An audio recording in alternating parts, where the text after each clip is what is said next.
Bendito el Señor para siempre, hermoso eres Dios. Hechos capítulo 3.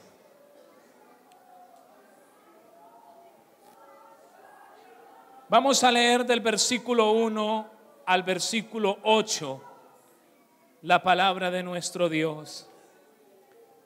Dice la Biblia: en el nombre del Padre y del Hijo y del Espíritu Santo. Amén. Pedro y Juan subían juntos al templo a la hora novena, la de la oración.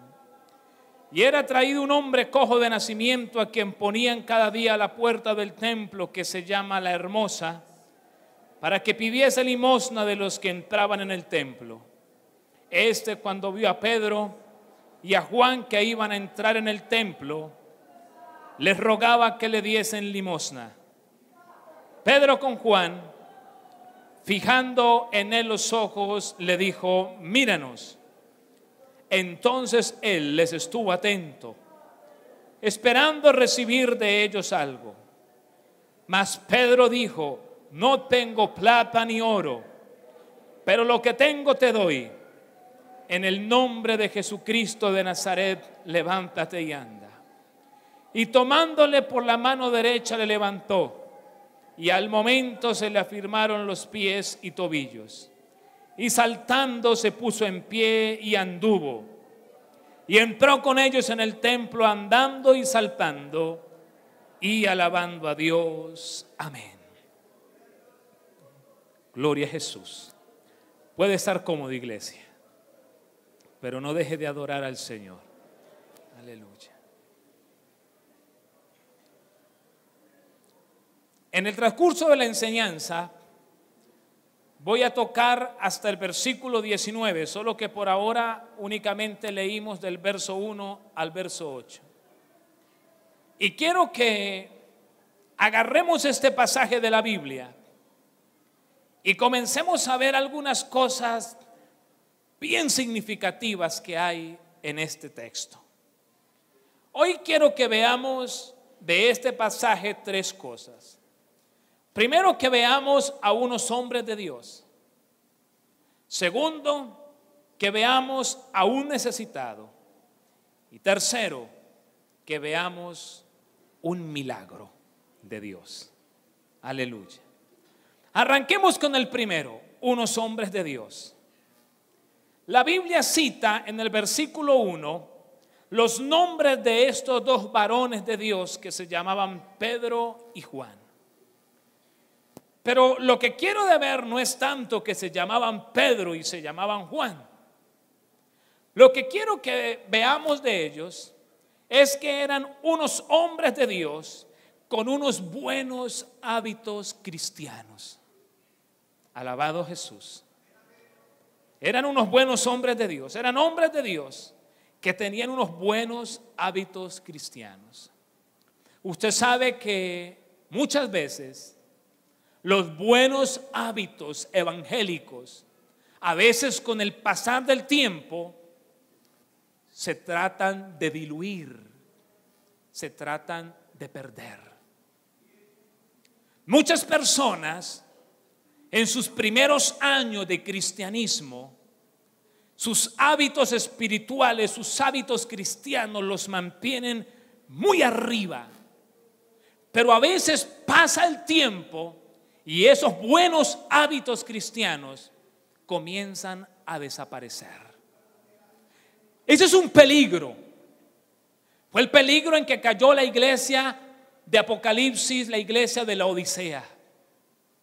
Quedó con estructura, quedó con nombre y quedó con riquezas materiales y terrenales, pero sin la gloria de Dios. En cambio, estos hombres de la historia bíblica que hemos acabado de leer, ellos tenían esos buenos hábitos cristianos. Y para hablar de hábitos cristianos, hermano, necesitaríamos de pronto una mañana de escuela dominical entera. Pero yo vi aquí dos hábitos cristianos saludables que ellos mantenían. El primero de ellos era ir regularmente al templo, porque el texto dice que ellos subían al templo. Hay un problema con la iglesia en muchos lugares, y es que el buen hábito cristiano, evangélico, de ir al templo se está perdiendo. Algunos dicen que no lo necesitan para ser cristianos. Otros dicen que oran en su casa y sienten la gloria de Dios, inclusive más que en la iglesia. Lo felicito. Pero la Biblia enseña en Hebreos 10:25 que no debemos dejar de congregarnos. ¿Qué hacemos con esos textos de la Biblia? Yo sé que no solamente la vida cristiana se compone de venir al templo, de congregarse, pero parte de la vida cristiana es asistir con regularidad al templo y participar de las actividades del templo. Cuando el diablo quiere comenzar a bombardear a una persona, le empieza a acercar el camino para que no vaya tan regularmente al templo. La gente comienza a dejar de asistir a los cultos. Luego comienza a dejar de asistir también a las vigilias, a los ayunos, y resulta que al pasar el tiempo, aquel hombre, aquella mujer que no se perdía culto, que no se perdía oración, rara vez lo vemos en la iglesia. Justificaciones hay por montón, pero la realidad es que es necesario asistir regularmente al templo. ¿Cuántos alaban a Dios? Yo no sé si usted vino esta mañana y ya llevaba un buen tiempo sin venir al templo. Yo no sé si usted esta mañana batalló y luchó contra la pereza de venir al templo. Pero Dios le quiere recordar que el ir al templo regularmente ha sido costumbre de los grandes hombres del cristianismo a través de la Biblia. Los hombres de Dios que la Biblia registra nunca descuidaron su asistencia al templo.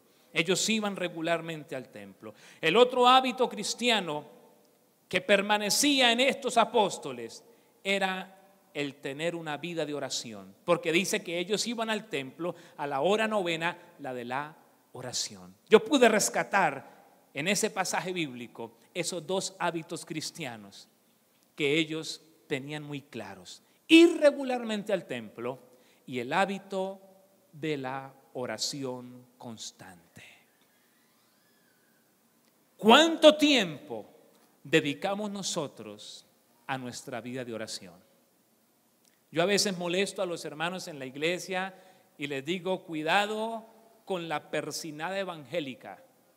Sí, porque es que se acuerda que cuando éramos del mundo, ¿cierto? Cuando estábamos allá en el catolicismo romano, entonces llegábamos y nos hacíamos un poco de cosas ahí en la frente y ya creíamos que con eso quedábamos blindados para el día. Inclusive el que se iba a robar primero llegaba y, ¿cierto?, su persinada, y agarraba el arma y se iba a atracar.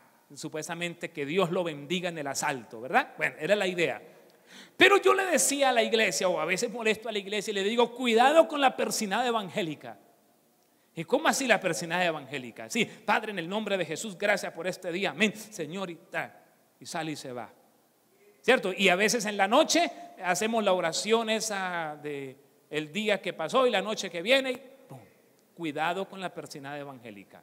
La Biblia habla de una oración constante, una vida de oración constante. Gloria al nombre del Señor. Pero es que he escuchado por ahí que dicen en contra de tanta oración. He escuchado que no es necesaria tanta oración porque Dios lo sabe todo. Si es que hay un pasaje que dice que antes de que yo le pida, Él lo conoce. Es que el pasaje habla de la omnisciencia de Dios, mas no de que no debemos orar. La Biblia registra en 1 de Tesalonicenses 5:17 que hay que orar sin cesar, orar en todo tiempo. ¿Qué hacemos con esos pasajes que nos dicen que hay que orar en todo tiempo? La verdad es que un buen hábito cristiano es la vida constante de oración. Mira, hermano, en una ocasión le dijeron, creo que fue a Billy Graham, que qué pasaba o a qué le atribuía el éxito que cuando él predicaba muchas personas aceptaban a Cristo. Él dijo, pues no creo que yo sea un hombre de éxito, pero de pronto algo tienen que ver las 6 u 8 horas de oración que tengo a diario. Ningún hombre de Dios puede, hermanos, ser útil con poder en las manos del Señor si no aprende a tener una vida constante de oración. Hoy en día queremos imitar a otros ministerios grandes del pasado muchas veces, pero a veces lo que no queremos imitar es la vida de oración. Estos personajes iban al templo, iban a orar sin pereza, oraban y oraban y oraban. La iglesia tiene que seguir este mismo camino de la oración, de la oración, de la oración constante. No interesa los vientos de doctrina que se levanten y ataquen la costumbre de la oración. Nosotros hemos aprendido de la Biblia que el cristiano ora con frecuencia, ora constantemente. Entre más usted ore, mucho mejor. Hábitos cristianos buenos habían en estos hombres. Asistían regularmente al templo y tenían una vida de oración constante. Estos hombres de Dios, además de tener estos dos hábitos marcados en su vida, y usted también los va a tener marcados, amén, no se le van a olvidar, pero estos hombres eran también observadores de la necesidad. En otras palabras, eran misericordiosos. Del versículo 2 al verso 4, la Biblia dice que Pedro y Juan miraron a este hombre que estaba necesitado.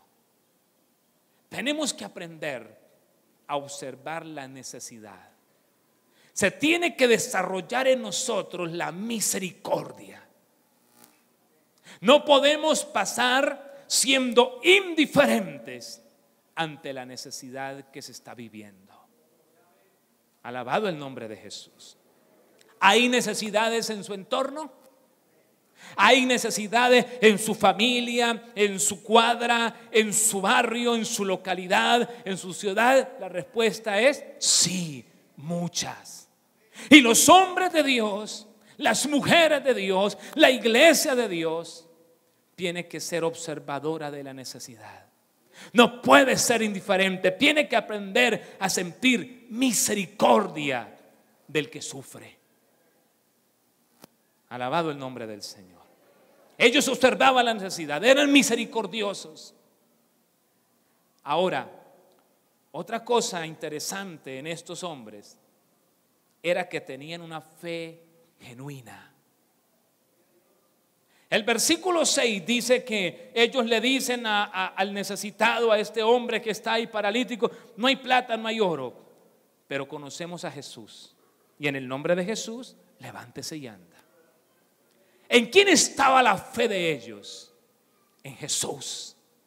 Ahora, en el verso 12 al 16, ellos son claros cuando dice la Biblia de la siguiente manera. Dice, viendo esto, Pedro respondió al pueblo, varones israelitas, ¿por qué os maravilláis de esto? ¿O por qué ponéis los ojos en nosotros, como si por nuestro poder o piedad hubiésemos hecho andar a este? El Dios de Abraham, mire lo que él empieza a hacer, a nombrar al Señor.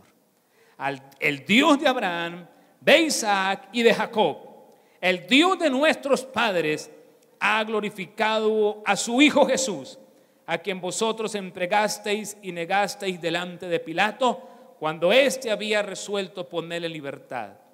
Mas vosotros negasteis al santo y al justo y pedisteis que se os diese un homicida. Y matasteis al autor de la vida, a quien Dios ha resucitado de los muertos, de lo cual nosotros somos testigos, y por la fe en su nombre, a este que vosotros veis y conocéis, le ha confirmado su nombre, y la fe que es por él ha dado a esta completa sanidad en presencia de todos vosotros. Ellos tenían una fe genuina. Y la fe de ellos era una fe en Dios y en el Señor Jesucristo. Las personas normalmente, cuando no conocen la palabra, expresan lo siguiente: mijito, todo lo que vale es la fe.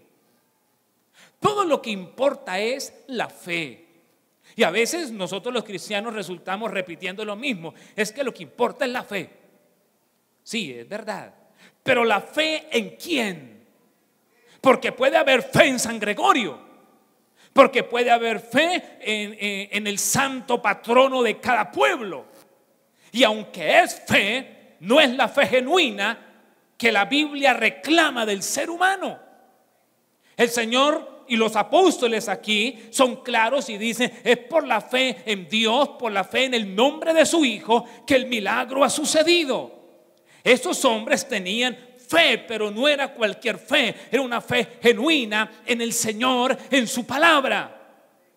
Cristo fue muy claro cuando dice en San Juan 14:1 que hay que creer en Dios y hay que creer en Él, y Cristo es la palabra. La fe genuina es la fe en Dios y en su palabra. Dígame amén. No es cualquier fe, es la fe en Dios y en su palabra. La fe en el Señor y en su palabra. Y ellos lo tenían claro. Su fe era genuina. Aquí no hay cualquier fe. Este pueblo que está aquí en esta mañana pasó de cualquier fe a la fe genuina, a la fe en Dios y en su palabra, a la fe en el nombre del Hijo de Dios que se llama Jesucristo. Ellos tenían una fe genuina. Estos hombres de Dios tenían fe genuina, como la tiene la iglesia en esta mañana. Ahora, estos hombres de Dios eran sin vanagloria en su corazón. Usted sabe que en el verso 11 el pueblo los asedió. Los estaban viendo como algo muy importante. Y en el versículo 12 Pedro dice: pero ¿por qué ustedes se fijan en nosotros? Como si por nuestro poder o piedad, como por si por nuestra benevolencia nosotros hubiésemos hecho el milagro. Él les dijo: no, señores, nosotros no hicimos ningún milagro. El Dios de nuestros padres. Ellos habían aprendido a esconderse detrás de Jesús. Los hombres de Dios, las mujeres de Dios han aprendido a quitar la vanagloria del corazón. La vanagloria no sirve en el corazón del cristiano. La vanagloria nos lleva a la rebeldía, nos lleva, hermanos, a resultar robándole la gloria al Señor. Tremendo milagro delante de todo el pueblo. Pero ellos dicen: miren al Señor que lo hizo. Hoy tenemos que batallar contra esto. No podemos volver de los dones del ministerio que Dios nos entregó un show para nuestros aplausos. Los circos están por allá en las carpas. En la iglesia no venimos a robarle la gloria a Dios. Es cierto que el Señor usa a sus siervos y a sus siervas. Es cierto que hay personas que predican y uno quisiera que no terminaran de predicar. Es cierto que hay hombres que exponen la palabra y uno dice: que no se acabe, que no se acabe. Es cierto que hay personas con unos dones del Espíritu tan hermosos, oran por enfermos, son sanos, suceden milagros, hay señales. Es verdad que hay personas que adoran a Dios y Dios los usa para mover su gloria a favor de la iglesia. Pero todo es de Él y para Él. Pero toda la gloria le pertenece a Él. No podemos robar la gloria a Dios. Debemos aprender a escondernos detrás de Jesús. Es Él en nosotros. Es Él el que sana al enfermo. Es Él el que hace el milagro. Es Él el que le está predicando y le está hablando a usted en esta mañana. Quite sus ojos de los hombres y no permita que la vanagloria toque su corazón por más que el Señor lo levante. La gloria es de Él. Mantenga la humildad. ¿Sabe qué es la humildad en realidad? En reconocer quién es usted, en reconocer quién es Dios y la diferencia que hay entre Él y nosotros. Cuando eso está claro en nuestro corazón, la vanagloria no nos toca. ¿Cuántos alaban a Cristo? Y cuando la vanagloria le toca el corazón, dígale: fuera, en el nombre de Jesús, no la quiero, no la recibo, porque la gloria es de Dios. Soy instrumento en las manos de Él. Los aplausos y la alabanza son para Él. A mí me gustaba ver a veces predicadores antiguos, y yo veo predicadores antiguos, videos por ahí que encuentro. Me gustaba mucho el evangelista Gigi Ávila, fue un referente, y me daba gusto cuando él oraba por las personas y había milagros, pero él siempre les decía: ¿quién lo hizo? Cristo. Y en esta mañana el Señor a usted lo ha ministrado con el Espíritu. En esta mañana el Señor ha sanado, va a sanar su cuerpo. Pero yo le anticipo: ¿quién lo hizo? ¿Quién lo hace? ¿Quién lo hará? ¿Para quién es la gloria? ¿Para quién es la honra? Para Cristo. A Él sea la gloria y a Él sea la honra. Hay que tumbar los imperios de hombre y hay que levantar al Señor en el trono. ¿Cuántos alaban al Señor? Algo que Dios sacude con violencia y castiga es, hermano, la vanagloria en el corazón de nosotros los hombres. ¿Sabe? A veces por eso por ahí pasamos ciertas situaciones, porque a veces nos vamos como agrandando mucho, y el Señor llega y permite, ¿cierto? Como el globito, y le pone ahí la agujita. A veces vamos, predicamos y vemos unos moveres de Dios, y de pronto otro día nos sentimos como secos, como que ¿qué pasó? ¿Cierto? Y de pronto decimos: Señor, y el Señor nos dice: ¿se da cuenta que soy yo? ¿Se da cuenta que no es su palabra? ¿Se da cuenta que no es sus fuerzas? Y nos va enseñando, y se nos van metiendo esas lecciones al corazón. Una vez observa predicadores, y uno dice: predica bonito, pero dentro de unos años predicará más bonito. ¿Por qué? Porque el Señor le habrá sacado el aire que se le ha metido. Yo no predico lo mismo que predicaba a los 15 años, porque allá tenía mucho aire. Y yo sé que en unos años predicaremos mejor, porque el Señor cada vez nos va sacando el aire y va quedando lo que Él tiene y lo que Él quiere y necesita que quede, su palabra, y que dejemos que Él sea quien haga la obra, porque para Él es toda la gloria. ¿Cuántos alaban al Rey?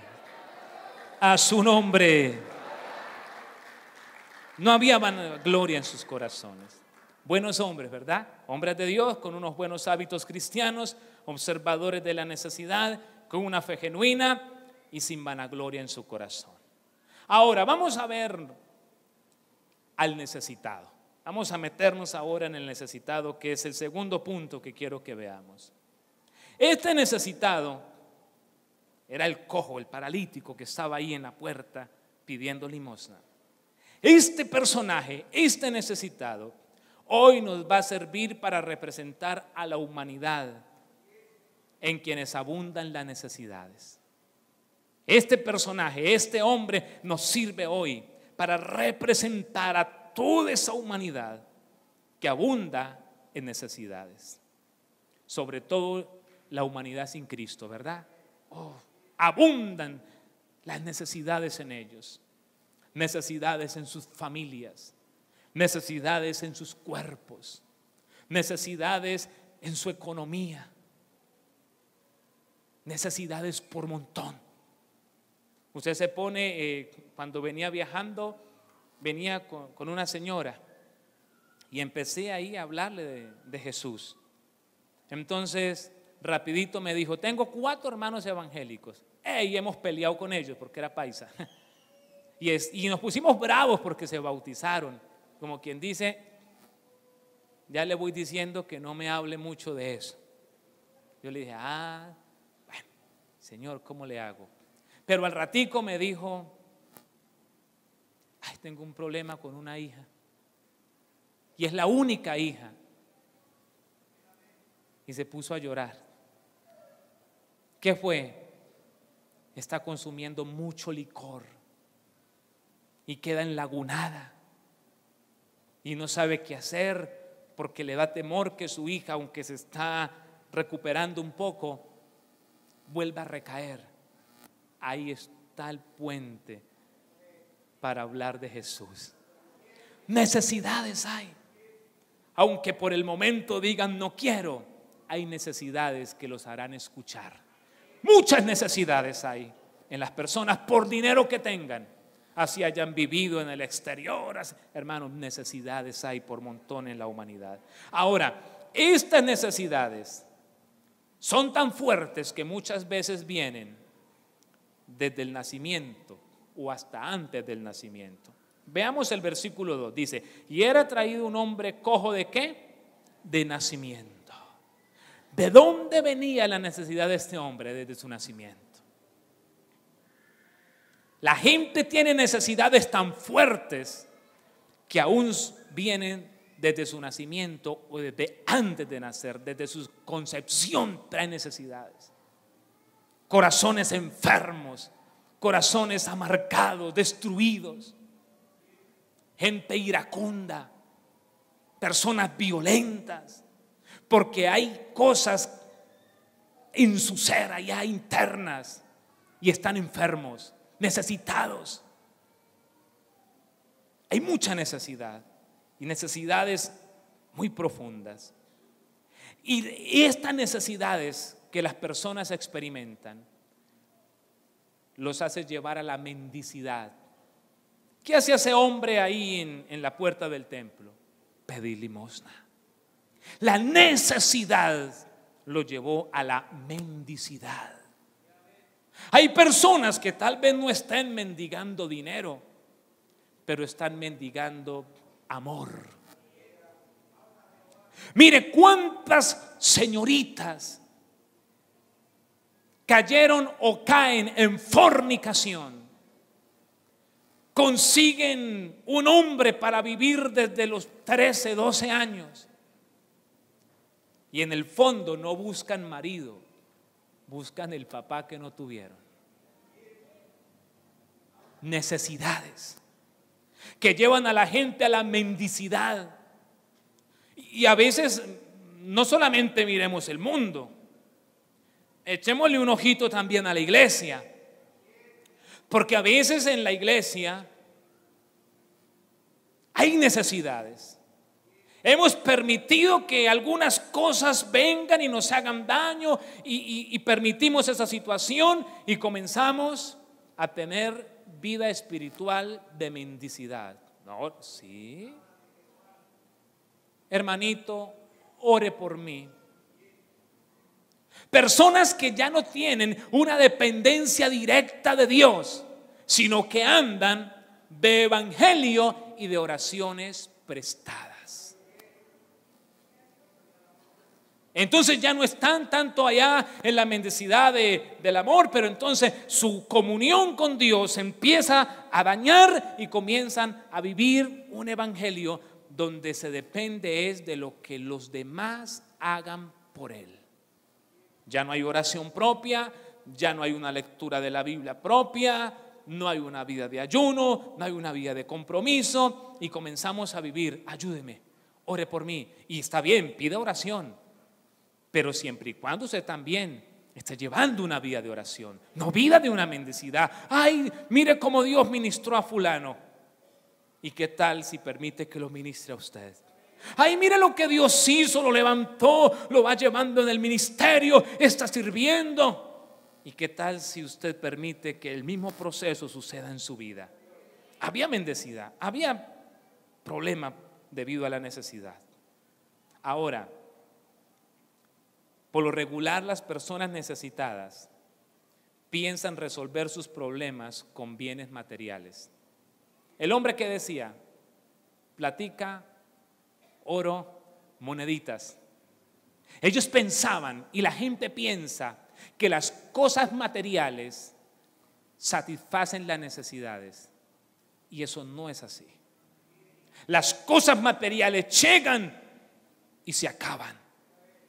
Y si el problema no se trata a fondo, el problema sigue y la persona sigue en el mismo estado. Él pensaba, como toda la mayoría de personas, usted no ha visto los padres que tienen problemas para relacionarse con sus hijos, entonces ¿qué le dicen? Tenga. En vez de darle tiempo, le da plata. En vez de sacarlo a caminar con él, le compra un aparato electrónico para que juegue y se distraiga para no compartir con él. Las personas piensan que con bienes materiales pueden satisfacer sus necesidades. Eso no es así, hermanos. Eso es una de las grandes mentiras que se está moviendo en los últimos tiempos. Y entramos a una cultura de consumismo. Y la gente piensa que cuando compre el carro X, va a sentir alivio a la necesidad que tiene. Pero cuando lo compre, la necesidad sigue viva. Que cuando tenga el celular de no sé qué marca, entonces todo va a cambiar. Y cuando lo logra conseguir, todo sigue lo mismo. Y de pronto peor, porque ahora se volvió adicto a las redes sociales. Las necesidades no desaparecen con bienes materiales. Los necesitados deben escuchar una opción distinta. Fue lo que del verso 5 al 8 hicieron los apóstoles. Lo miran y le dicen, bueno, todo el mundo entra. Yo parafraseo pues esto, no, me imagino la escena. Todos entran y le dan monedas. Pero en este momento no tenemos plata ni oro. Pero sabe, hay algo más poderoso que los bienes materiales. Diría el cojo, ¿y qué será?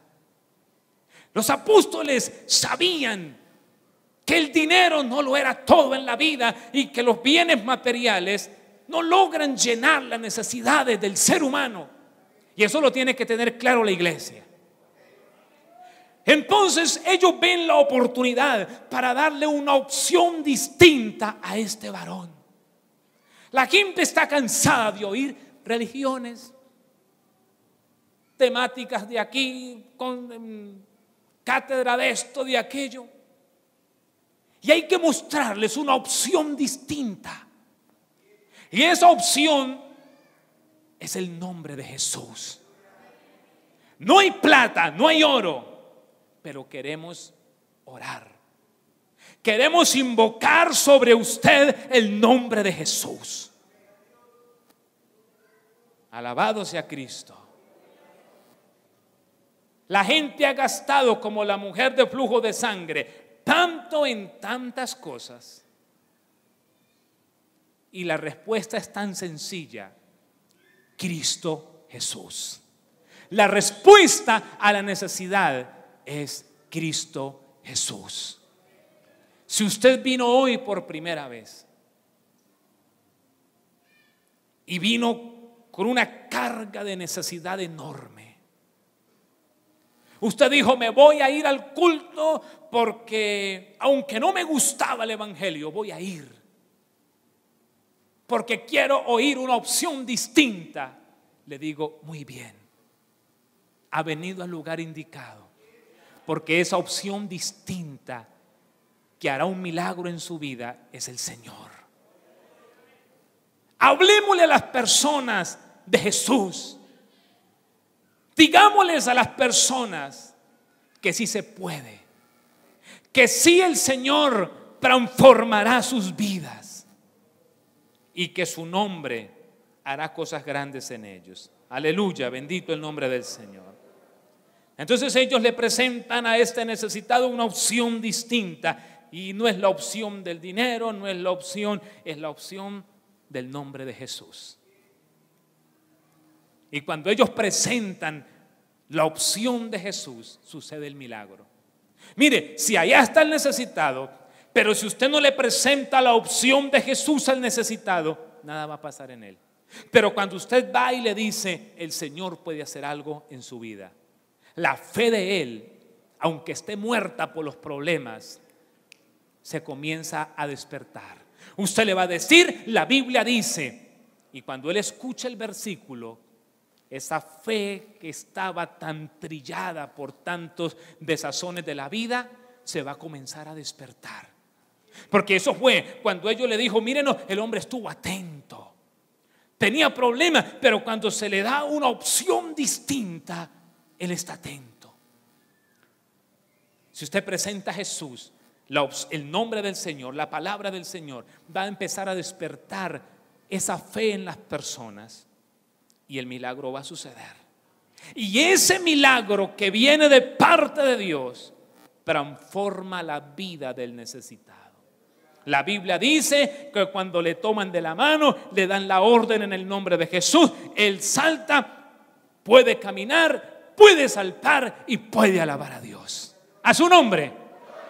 ¿Sucedió el milagro o no sucedió? Claro que sí. ¿Sucederá el milagro en usted en esta mañana? Claro que sí. Hay una opción distinta y se llama Jesucristo. Si usted vino hoy cargado de problemas, si usted vino hoy aburrido de la vida que lleva, si usted ha tocado las puertas de la religión, de los consejeros, de los psicólogos, hoy tocó la puerta de Cristo y el Señor le dice, yo puedo hacer un milagro, yo puedo hacer un milagro. El Señor hará un milagro en su vida. El Señor le perdonará sus pecados, le dará paz, le dará vida eterna y transformará lo que estaba dañado. Aleluya. El Señor hace el milagro y el milagro del Señor transforma la vida de la persona. Eso es lo lindo del Señor, que el Señor no viene a poner parches. El Señor viene a transformar. El Señor viene a hacer todas las cosas nuevas. Pero ¿cómo es que yo tengo un vecino que era delincuente, se metió a la iglesia y ahora es distinto? Sí, es cierto. Si usted está escuchando este mensaje y ha visto estos tipos de testimonios, es cierto, es verdad.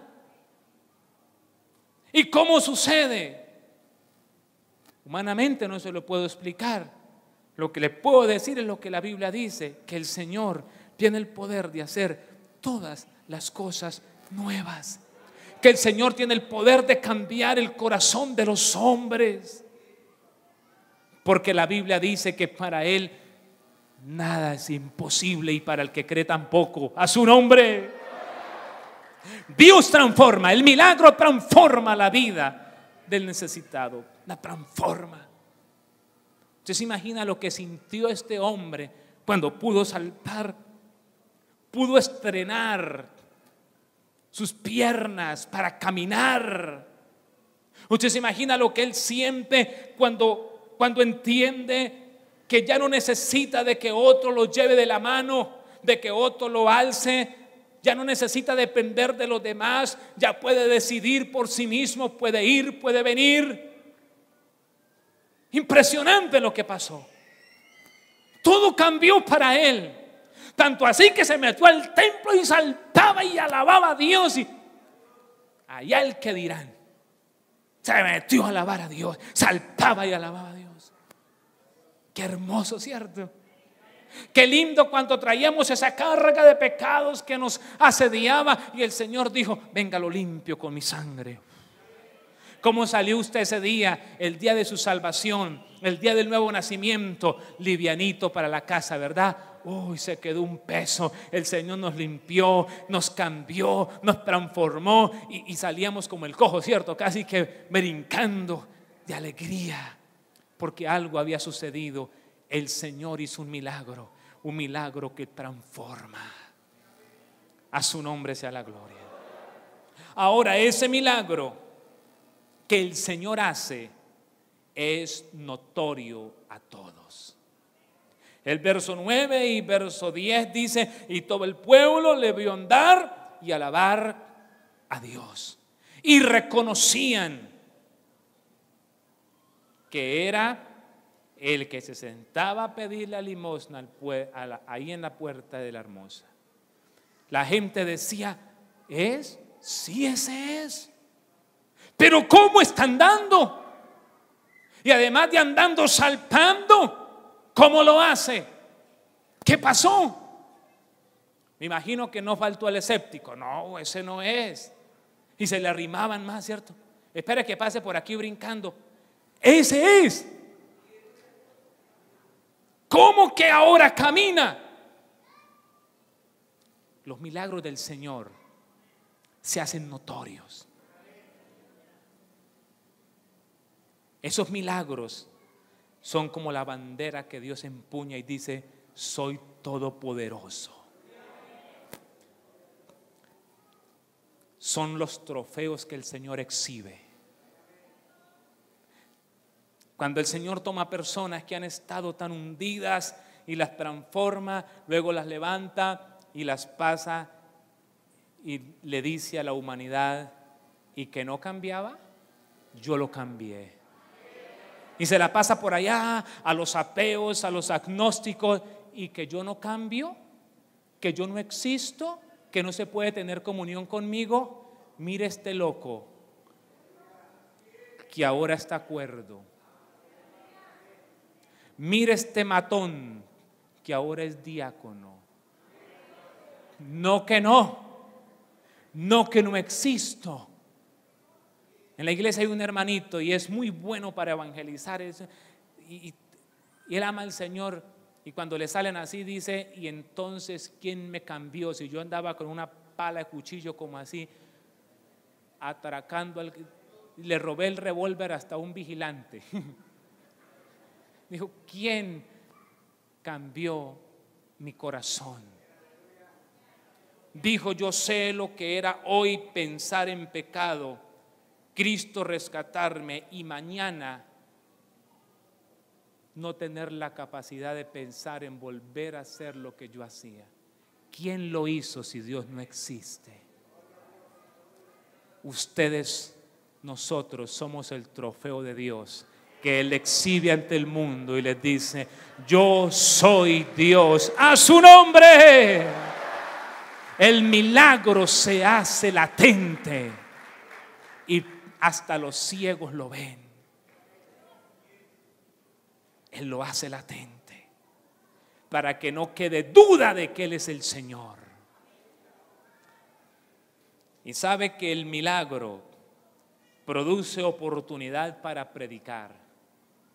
Leamos el verso 19. Cuando sucede el milagro, las personas se preguntan: ¿cómo sucedió? ¿Qué pasó acá? ¿Cómo fue esto? Entonces los hombres de Dios dijeron: el milagro nos hizo puente para predicar. Y en el 19 les dice el apóstol: así que arrepentíos y convertíos para que sean borrados vuestros pecados, para que vengan de la presencia del Señor tiempos de refrigerio. El milagro que Dios está haciendo en usted, el milagro que Dios hará en usted, el milagro que Dios hará en la persona por la cual usted le va a predicar y va a orar, será un puente, será oportunidad para seguir predicando.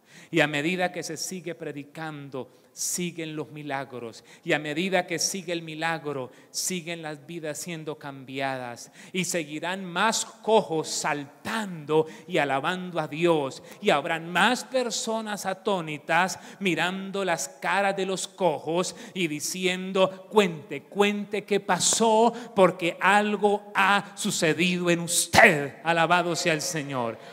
Aquí hay hombres de Dios y mujeres de Dios, ¿verdad? ¿Hay necesitados a quien llegarles? Sí. Y hay un Dios que hace milagros. Aleluya. Y esos milagros nos abrirán puerta para seguir predicando. Colóquese en pie, vamos a orar en esta mañana. Vamos a orar al Señor. Y vamos a agradecerle a Él por lo que ha hecho, pero que nos siga usando para su gloria. Padre, en el nombre de Jesús te damos gracias. Dios eterno, recibe la gloria, la adoración. Gracias, muchas gracias, porque eres un Dios que hace milagros.